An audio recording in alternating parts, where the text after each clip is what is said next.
स्वागत है आप सभी का इस बुलेटिन में। गैरसैंण की भराड़ीसैंण में विधानसभा को मुख्यमंत्री पुष्कर सिंह धामी ने कहा कि राज्य सरकार ने अपने बजट में गैरसैंण के अवस्थापना विकास के लिए बजट में 20 से 22 करोड़ रुपए का प्रावधान किया है, जिससे वहां पर विकास हो सके।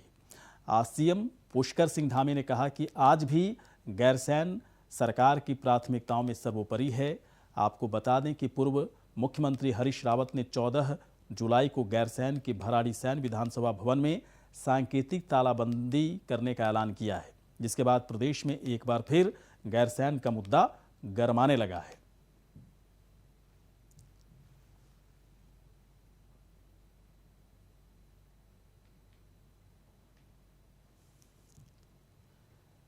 हमारी सरकार ने ग्रीष्मकालीन राजधानी गैरसैंण को बनाया है और हम प्रतिबद्ध हैं कि गैरसैंण का जो आधारभूत जो संरचना है उसके विकास के मॉडल को आगे बढ़ाने के लिए, उसको विकास को बढ़ाने के लिए इस बार के भी बजट में हमने 22 करोड़ रुपए की धनराशि का सीधे सीधे प्रावधान किया है विभागों के अतिरिक्त, जो कि गैरसैंण के विकास के लिए खर्च होगा। और जहाँ तक राजधानी का प्रश्न है, ये चूँकि अभी हमारी ग्रीष्मकालीन राजधानी वहाँ पर है, उसको ही हम लोग आगे बढ़ा रहे हैं। चलिए बढ़ते हैं आगे। बीते दिन स्वास्थ्य मंत्री धन सिंह रावत ने जनसंख्या बढ़ाने को लेकर विशेष वर्ग की खास भूमिका होने की बात की थी, जिसके बाद उत्तराखंड की राजनीति में एक बार फिर से उबाल आ गया। बीजेपी के नेता धन सिंह रावत के इस बयान के जहां एक साथ खड़े नजर आ रहे हैं, तो वहीं कांग्रेस ने सवाल किया कि जनसंख्या नियंत्रण का जिम्मा राज्य सरकार का है। अगर स्वास्थ्य मंत्री इस तरीके के बयान दे रहे हैं तो ये उनका सबसे बड़ा फेलियर है। तो उत्तराखंड की सियासत में एक बार फिर से उबाल। कांग्रेस का स्वास्थ्य मंत्री पर बड़ा बयान आया है। बयान जो बाकायदा जनसंख्या को लेकर स्वास्थ्य मंत्री की तरफ से दिया गया, वो एक तरह से स्वास्थ्य मंत्री का बड़ा फेलियर है। कांग्रेस ने इस तरह के दावे किए। जनसंख्या मामले पर बोले थे धन सिंह रावत। धन सिंह को मिला बीजेपी नेताओं का लेकिन साथ।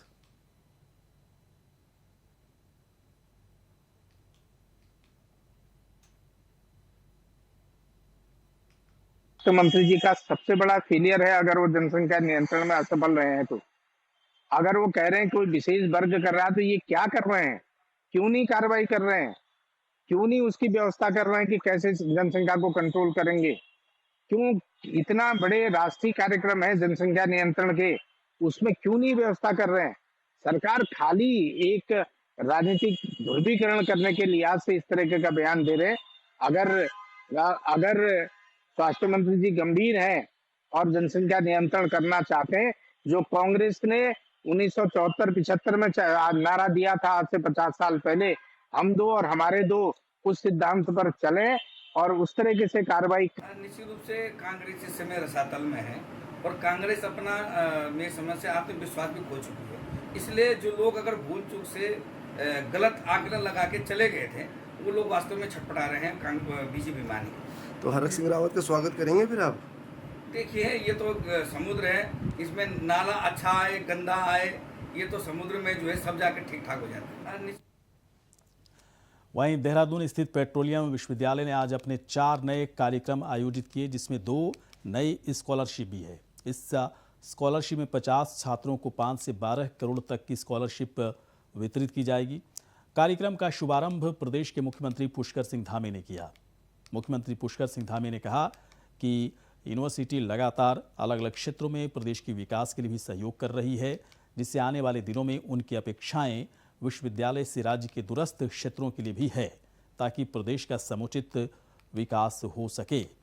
कार्यक्रम में सीएम पुष्कर सिंह धामी ने यूपीईएस को बधाई देते हुए कहा कि उनके जरिए लगातार इस तरह के कार्यक्रम चलाए जा रहे हैं जो समाज के हित में है।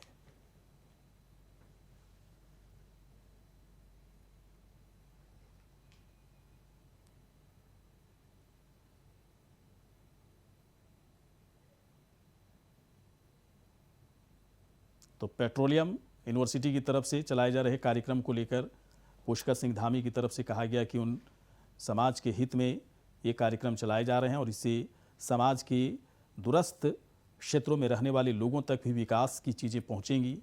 और यूपीईएस को उन्होंने बाकायदा बहुत ही तारीफ़ करते हुए यूपीईएस की उन्होंने कहा कि यूपीएससी की तरफ से जो बाकायदा कार्यक्रम चलाए जा रहे हैं, उससे प्रदेश के विकास की तीव्रता बढ़ेगी।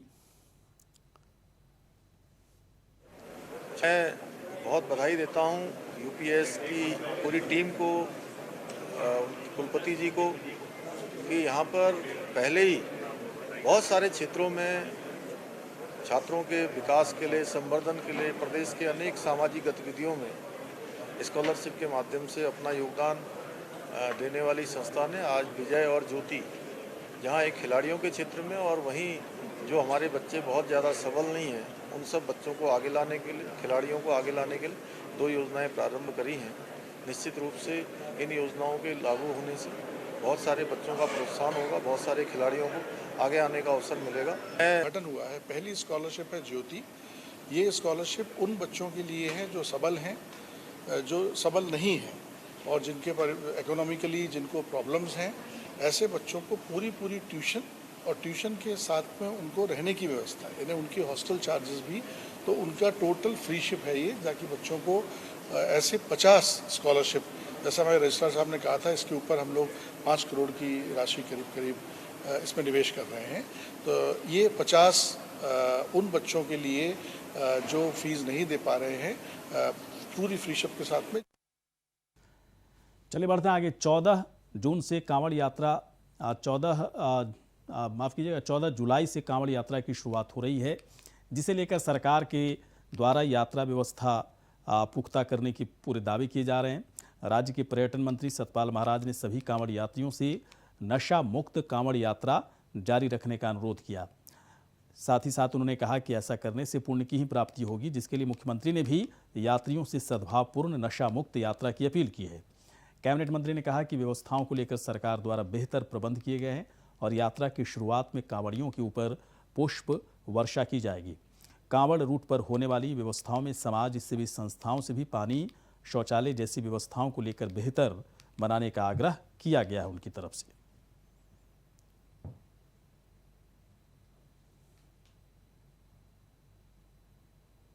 मैं ये कहना चाहूँगा कि प्रेम और सद्भाव का ये प्रतीक होना चाहिए, इसके साथ साथ नशा मुक्त होना चाहिए। नशे का प्रयोग हम ना करें और ये सद्भाव होना चाहिए, ऐसा नहीं कि झगड़े हों।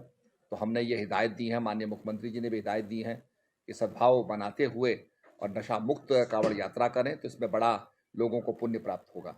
और दुनिया भी देख रही है, क्योंकि मीडिया उसको कवर करता है। तो सद्भाव का अगर हमारा व्यवहार रहेगा, नशा मुक्त रहेगा, तो निश्चित रूप में उससे प्रेरणा प्राप्त करेंगे। और सभी कांवड़ियों को जब आएंगे तो उन पर पुष्प वर्षा की जाएगी, हेलीकॉप्टर से पुष्प बरसाए जाएंगे, उनका स्वागत और सम्मान किया जाएगा। और सभी को हिदायत दी गई है कि भाई इस समय हम लोगों को काफ़ी भीड़ आने की उम्मीद है, 4 करोड़ का एस्टिमेशन है। मैं ये कहना चाहूँगा कि प्रेम और सद्भाव का ये प्रतीक होना चाहिए, इसके साथ साथ नशा मुक्त होना चाहिए। नशे का प्रयोग हम ना करें और ये सद्भाव। और चलिए इस पूरे मामले पर हमारे सहयोगी अभय कैंतुरा हमारे साथ जुड़ चुके हैं। अभय, जो बाकायदा चिंता जाहिर की गई है, वो चिंता जाहिर करना लाजमी भी है, क्योंकि इस तरह की चीज़ें कांवड़ यात्रा में देखी जाती है। इस बार वाकई में नशा मुक्त कांवड़ यात्रा के लिए सरकार बाकायदा एक बड़ा अभियान चला रही है। इस अभियान का कुछ नतीजा निकल पाएगा, ऐसा लगता है आपको? बिल्कुल, ये तो कहा जा सकता है कि परिणाम क्या होंगे उसका तो अभी कहना उस पर कहना जल्दबाजी होगा, लेकिन इतना जरूर कह सकते हैं कि सरकार ने एक पहल जरूर यहाँ पर शुरू करी है। प्रशासन के सहयोग से इस बार नशा मुक्त कांवड़ यात्रा करने की अपील यहाँ पर की गई है। उसके लिए ये कह सकते हैं कि उत्तराखंड में जितने भी धार्मिक स्थल है, आप कह सकते हैं कि हरिद्वार से कांवड़ यात्रा शुरू होगी। हरिद्वार, यमुनोत्री, गंगोत्री और प्रमुख तक के जितने भी धार्मिक स्थान, चाहे वो ऋषिकेश हो या फिर ऊपर आपका देवप्रयाग हो, वहाँ पर नशा मुक्ति के लिए एक अभियान यहाँ पर चलाया जाएगा। कोई भी कांवड़ यात्री अगर नशा करता हुआ पाया जाता है या उसके पास चेकिंग के दौरान नशा पकड़ता है, तो उसको तुरंत नष्ट करने का काम यहाँ पर किया जाएगा। कांवड़ यात्रा के जो भी श्रद्धालु यहाँ पर आएंगे, उन सभी से एक अपील यहाँ पर की जाएगी कि वो नशा मुक्त इस यात्रा को यहाँ पर करें, ताकि धार्मिक सद्भावना बनी रहे, आपसी भाईचारा यहाँ पर बना रहे। क्योंकि पूर्व के जो अनुभव यहाँ पर रहे उत्तराखंड में कांवड़ यात्रा के दौरान, उसमें ये कहा सकते हैं कि लगातार जो कांवड़ यात्रा में नशा चलता है, जिस प्रकार से डीजे और बड़ी गाड़ियों में डीजे की फुल आवाज को लेकर कांवड़ यात्री चला करते, तो इन सब चीजों पर इस बार प्रतिबंधित यहाँ पर रखा गया है। यानी हर तरफ पुलिस की निगरानी यहाँ पर होगी। पूरे कांवड़ यात्रा के दौरान आप ये कह सकते हैं कि 300 से ज्यादा सीसीटीवी कैमरे यहाँ पर लगाए गए। हजार पुलिस कर्मी यहाँ पर उस रूट पर तैनात यहाँ पर कर दिए गए ताकि किसी भी प्रकार से कांवड़ यात्रा में नशा ना हो सके, कांवड़ यात्रा सुव्यवस्थित तरीके से यहाँ पर चल सके और दुनिया भर में इसका एक अच्छा मैसेज यहाँ पर जा सके। खासतौर पर कांवड़ यात्रियों को लेकर एक जो जागरूकता नशा मुक्ति को लेकर जो जागरूकता अभियान यहाँ पर छेड़ा जा रहा है, उसका प्रचार प्रसार सब जगह हो सके। पुलिस प्रशासन को भी ध्यान देंगे, जिला प्रशासन अपने स्तर पर उसकी कार्रवाई कर रहा है और ये कह सकते हैं कि आने वाले दिनों में यानी कल से जब कांवड़ यात्रा शुरू होगी तो उसका व्यापक असर यहाँ पर देखने को मिलेगा। जी चलिए ठीक है, अब है इस अपडेट के लिए, लेकिन आप बने रहे हमारे साथ। थोड़ी देर के बाद फिर मैं आपसे बातचीत करूंगा, दूसरी खबर पर अपडेट लेना है आपसे। तो 14 जुलाई से कांवड़ यात्रा की शुरुआत, उसमें एक बड़ा अभियान सरकार की तरफ से चलाने की कोशिश हो रही है कि नशा मुक्त कांवड़ यात्रा हो। चलिए बढ़ते हैं आगे। कोरोना महामारी के चलते 2 साल बाद शुरू हो रही कांवड़ यात्रा में इस बार कांवड़ यात्रियों की सुविधा के लिए उत्तराखंड पुलिस ने रजिस्ट्रेशन लिंक जारी किया है। उत्तराखंड पुलिस महानिदेशक अशोक कुमार ने कहा कि पुलिस कांवड़ यात्रा कल से शुरू मान रही है और इस बार कांवड़ यात्रा में 10,000 पुलिसकर्मियों की तैनाती भी कर दी गई है। साथ ही 300 से ज्यादा सीसीटीवी कैमरे भी कांवड़ यात्रा मार्गों पर निगरानी करेंगे। साथ ही 100 से ज्यादा कैमरे नीलकंठ क्षेत्र में भी लगाए गए हैं। 2 साल बाद शुरू हो रही कांवड़ यात्रा में 4 करोड़ भोले के भक्तों का हरिद्वार और गंगोत्री यमुनोत्री धाम में पहुंचने की उम्मीद जताई जा रही है। और इस खबर पर और भी अपडेट के लिए चलते हैं अभय के पास जो हमारे साथ जुड़े हुए हैं। अभय, बताया जा रहा है कि इस बार की जो व्यवस्था है बिल्कुल शानदार व्यवस्था उत्तराखंड सरकार की तरफ से की जा रही है कांवड़ यात्रियों के लिए।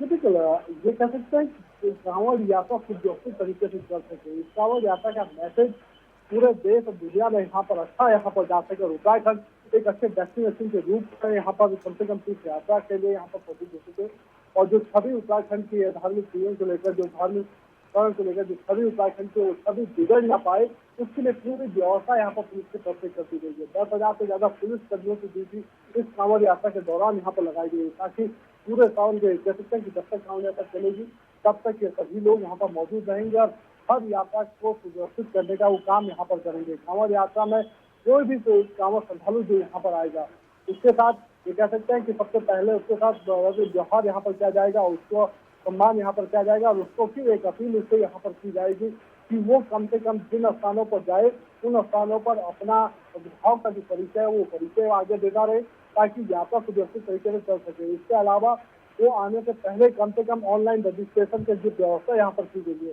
उस ऑनलाइन रजिस्ट्रेशन को वो भर कर यहाँ पर आए ताकि उसकी पूरी डिटेल सरकार के पास यहाँ पर रह सके कि कौन व्यक्ति कांवड़ यात्रा में यहाँ पर आया और जिस समय कहाँ पर मौजूद है। अगर कोई घटना घटती है तो फिर कम से कम उसको बचाने के लिए या फिर उस तक वो सभी राहत बचाव पहुँचाने के लिए उन सब चीज़ों की व्यवस्था यहाँ पर की गई। तो कह सकते हैं कि प्रशासन अपने स्तर पर लगातार यहाँ पर जुटा हुआ है ताकि कांवड़ यात्रा भी सुव्यवस्थित तरीके से चल सके और जो कांवड़ यात्री भी आए हैं वो भी अपनी यात्रा सकुशल यहाँ पर कर सके, उसकी व्यवस्था करने की कोशिश यहाँ पर की गई है। देखना यही होगा कि प्रशासन की इस व्यवस्थाओं पर ये कह सकते हैं कि किस प्रकार से यहाँ पर जो कांवड़ यात्री आते हैं किस प्रकार से उसका लाभ उठा पाते हैं और कांवड़ यात्रा कितनी सफल यहाँ पर हो पाती है। जी चलिए अभय, बहुत बहुत शुक्रिया आपका इस पूरी जानकारी के लिए। अपनी ओर से बहुत ज़बरदस्त व्यवस्था है। हमारे 300 से ज़्यादा सीसीटीवी कैमरे हरिद्वार क्षेत्र में लगे हैं और 100 से ज़्यादा ऋषिकेश और नीलकंठ क्षेत्र में लगे। 400 प्लस सीसीटीवी कैमराज हैं। उसके ऊपर से ड्रोन कैमराज का भी हम यूज करेंगे और हमारी आपने देखा होगा ATS बम डिस्पोजल स्क्वाड ये सब लगी हैं अपनी जगह पर और हम किसी को कुछ भी जो है शरारत नहीं करने देंगे। अगर कोई प्रयास करता है तो सफल नहीं हो पाएगा। अपनी ओर से चलिए बढ़ते हैं आगे। डॉक्टर्स डे, नेवल डे जैसे नेशनल डे को बीजेपी अब अपनी पार्टी कार्यक्रमों में शामिल करेगी, यानी कि समाज के हर वर्ग तक, हर आदमी तक बीजेपी अपनी पहुंच को और भी मजबूत बनाने वाली है। प्रदेश अध्यक्ष मदन कौशिक ने हाल ही में हैदराबाद में संपन्न हुई पार्टी की राष्ट्रीय कार्य समिति में लिए गए संकल्पों और प्रदेश बीजेपी के भावी कार्यक्रमों की जानकारी दी। बीजेपी प्रदेश अध्यक्ष मदन कौशिक ने कहा कि जल्द ही नेशनल डेज को पार्टी अपने रेगुलर कार्यक्रमों में शामिल करेगी। राष्ट्रीय दिवस कार्यक्रमों को पार्टी प्रदेश और जिला लेवल पर भी आयोजित करेगी। और समाज सेवा में कार्य करते हुए जिन लोगों ने बेहतर कार्य किए हैं उन पर पार्टी फोरम पर किस तरह से सम्मानित किया जा सके, इस पर भी पार्टी लेवल पर रूपरेखा तैयार करके कार्य किया जाएगा।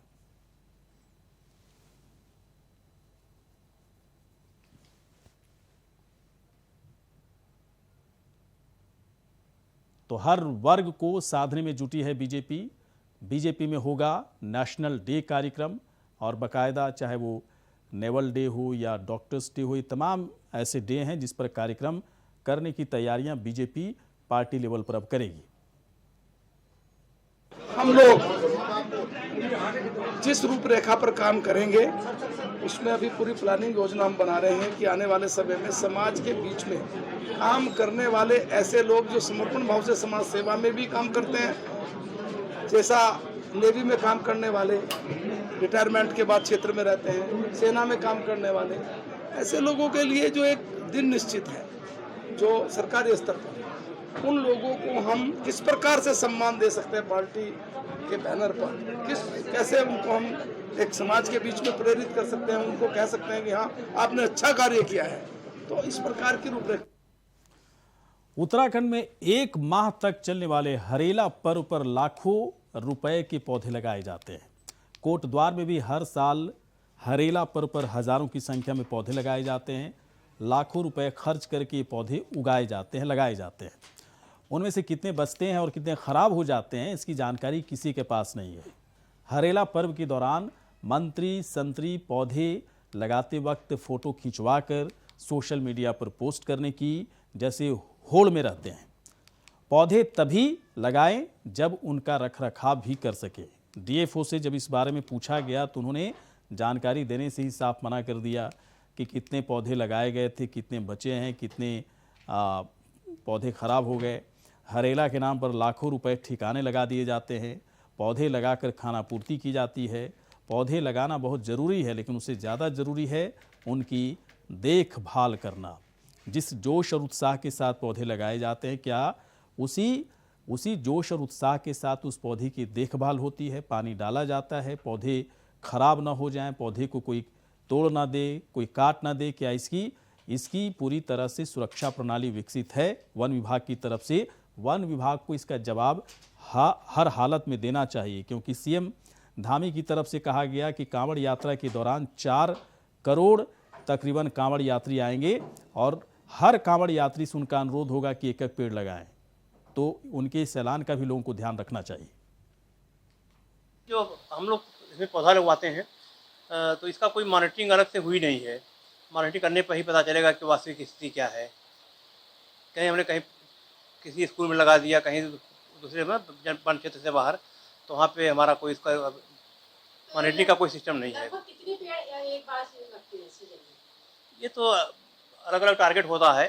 शायद पिछली साल 30-40 हज़ार पौधे रोपित किए गए थे यहाँ से वन विभाग के द्वारा। तो गणना नहीं की गई है, गणना कर।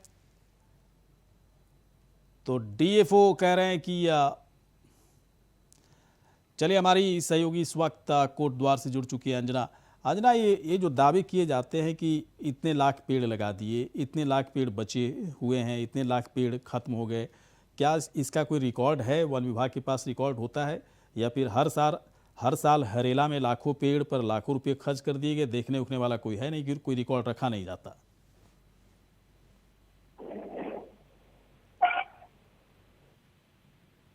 अंजना, सुन पा रही हैं आप? हाँ अंजना, ये हरेला पर जो पेड़ लगाने की प्रथा है, पेड़ तो लगाए जाते हैं, लाखों खर्च कर दिए जाते हैं, लेकिन डीएफओ साहब कह रहे हैं कि उनके पास इसका रिकॉर्ड नहीं कि कितने पेड़ बचे हैं इसमें।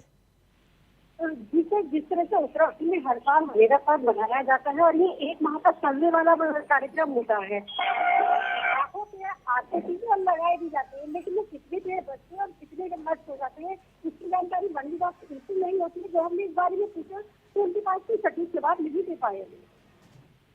तो क्या अमूमन होता क्या है? आपको तो पता होगा ना कि अमूमन होता क्या है। मान लिया किसी इलाके में पेड़ लगाया गया, उस पेड़ की देखभाल करने के लिए लोग आते हैं, पेड़ कोई काट कर ले जा रहा है, खराब कर रहा है, इस बारे में पता होगा आपको। होता क्या है, खेल क्या चल रहा है? जिस तरह से हमने इनसे जब पूछा तो इन्होंने उन्हें हमने ये कहा कि इसका आंकड़े जो होते हैं जितने पेड़ लगते हैं और बच्चे हैं उनका कार्यक्रम पर यहाँ रखा नहीं। चलिए अंजना, शुक्रिया, धन्यवाद। आपकी आवाज़ थोड़ी सी दिक्कत है, मैं थोड़ी देर के बाद और भी हो सकता है कि आगे अपडेट अपने दर्शकों तक पहुंचाएं कि डीएफओ जो कह रहे हैं उसका मतलब क्या है, क्या वाकई में इस तरह की व्यवस्था है, तो फिर पेड़ लगाने के जो दावे किए जा रहे हैं ये बहुत ही खोखला साबित हो सकता है।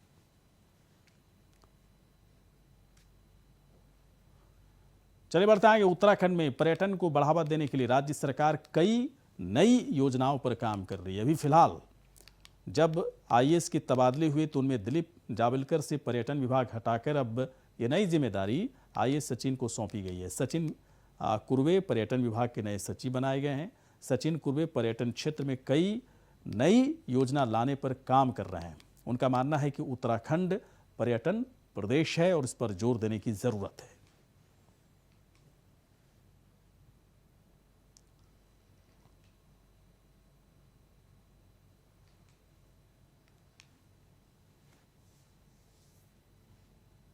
तो उत्तराखंड में पर्यटन को देखते हुए, पर्यटन को बढ़ावा देने के लिए सरकार की जो तत्परता है उस पर अधिकारी बहुत ही तत्परता के साथ काम करने के लिए तैयार हैं।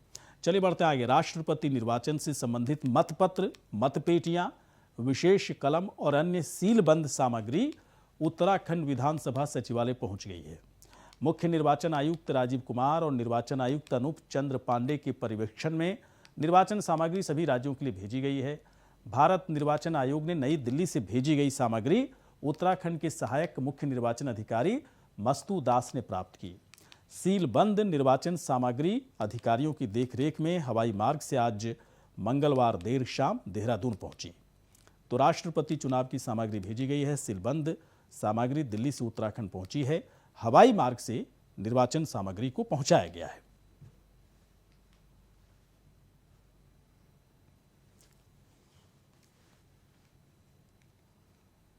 और चलिए इसी के साथ बुलेटिन में इतना ही। आप देखते रहिए इंडिया वॉइस।